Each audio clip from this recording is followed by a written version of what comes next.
Hello and welcome to A Course in Miracles in Practice. We're so pleased you're here to delve into the practical application of the Course. Think of this as a guided journey, a step-by-step exploration of one of the most powerful spiritual texts out there. Each day, we consider a new lesson from the workbook with the intention of bringing its wisdom into our lives in tangible ways. We invite you to join us as we discover how these teachings can lead to profound inner transformation and lasting peace.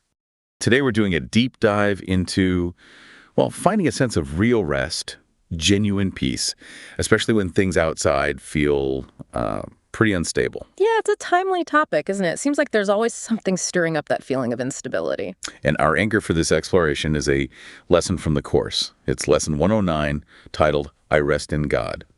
I'm going to read the lesson text directly first. We ask for rest today, and quietness unshaken by the world's appearances. We ask for peace and stillness, in the midst of all the turmoil born of clashing dreams. We ask for safety and for happiness, although we seem to look on danger and on sorrow. And we have the thought that will answer our asking with what we request. I rest in God. This thought will bring to you the rest and quiet, peace and stillness, and the safety and the happiness you seek. I rest in God.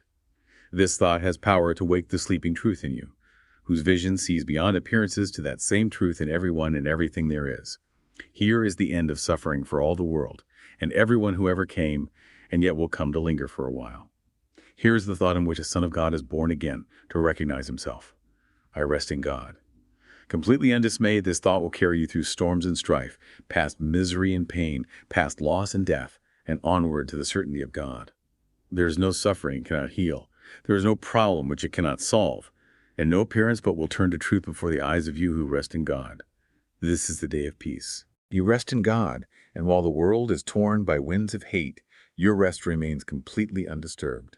Yours is the rest of truth. Appearances cannot intrude on you.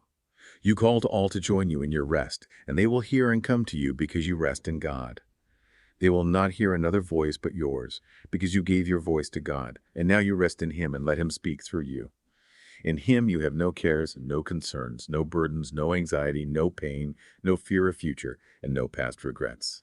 In timelessness you rest while time goes by without its touch upon you, for your rest can never change in any way at all. That's quite a statement, especially given, everything going on.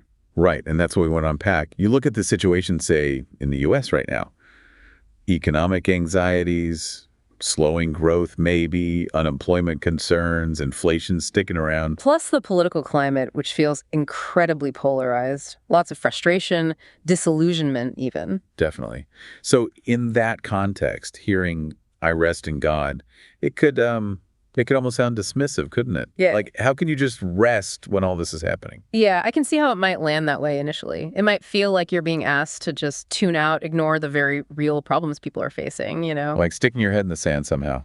But that's not really the point the lesson is making, is it? It's less about ignoring the world and more about changing your internal vantage point. Shifting perspective. Exactly. It's suggesting there's a place within you, a kind of inner stability that isn't actually affected by all the external chaos, by the ups and downs of the economy or politics.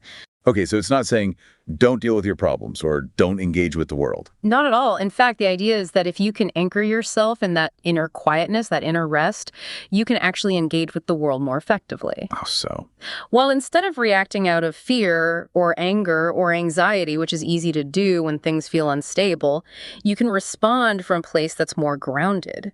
More clarity, maybe even more compassion comes through. So moving from pure reaction to a considered response.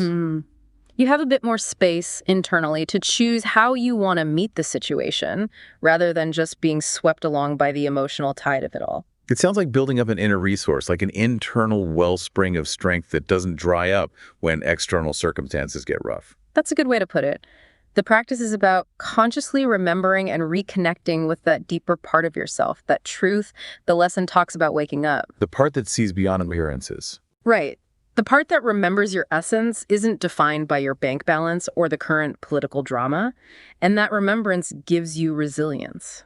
I get that intellectually, but it still feels like a radical approach, especially when you're right in the thick of feeling worried or upset about things. Well, it is radical, and it's not suggested it's easy, particularly when you're feeling overwhelmed. The Course acknowledges that. But it also suggests that even small moments, brief turns towards this idea can start to make a difference. Like planting a seed. Sort of. Even just entertaining the thought, I rest in God, for a few seconds here and there, can begin to shift your experience, loosen the grip of the immediate worry just a little. Okay, so let's talk about the practice itself. The lesson isn't just a statement. There's an exercise involved, right? Yes. The main practice is quite simple, really. It's about repeating that thought, I rest in God, frequently throughout the day. Just repeating it mentally. Mentally, yes. And the instruction is to lean on it, especially when you notice yourself feeling stressed, anxious, or caught up in some external drama or worry. So it's like a mental tool to pull yourself back, a way to quiet the noise. It functions that way, yes. It's intended to interrupt the habitual train of anxious thoughts and redirect your focus inward toward that place of stillness the lesson describes. And the lesson says this thought has power. Power to heal suffering, solve problems. That sounds like a big claim. It is a big claim. The idea isn't that the words themselves magically fix external situations, but that adopting the state of mind, genuinely resting in that connection, aligns you with a different kind of wisdom, a perspective beyond fear and conflict. A higher perspective, maybe. You could say that, a perspective where solutions might appear that you couldn't see when you were immersed in the problem from a place of fear. It suggests this thought helps access that broader view. There's also that part about inviting others to join you in this rest. What's that about? Yes. That's a really interesting part of the practice. You're encouraged to think of others, people near you, people far away, maybe even people you find challenging. And mentally invite them into this peace. Exactly. Extend the feeling of rest to them in your mind. The Course suggests this does a couple of things. One, it deepens your own sense of peace. Sharing it reinforces it. Okay, that makes sense. And two, it acts as a reminder of, that shared essence. That underlying connection or truth that the lesson says is in everyone. It helps dissolve the sense of separation that often fuels conflict and suffering. So it reinforces the idea that we're all connected in this deeper reality, beyond the surface appearances of disagreement or trouble. Precisely. It's a way of actively practicing that recognition of shared identity, which itself is a source of peace. So putting it all together, the practice repeating the phrase, inviting others, is really about fostering a kind of detachment. Not apathy, but detachment from being completely consumed by the world's illusions or appearances. That's a core part of it. Detaching from the belief that those appearances are the ultimate reality. It helps you recognize the eternal truth within yourself, the part that rests in God, unchanged by time or circumstance.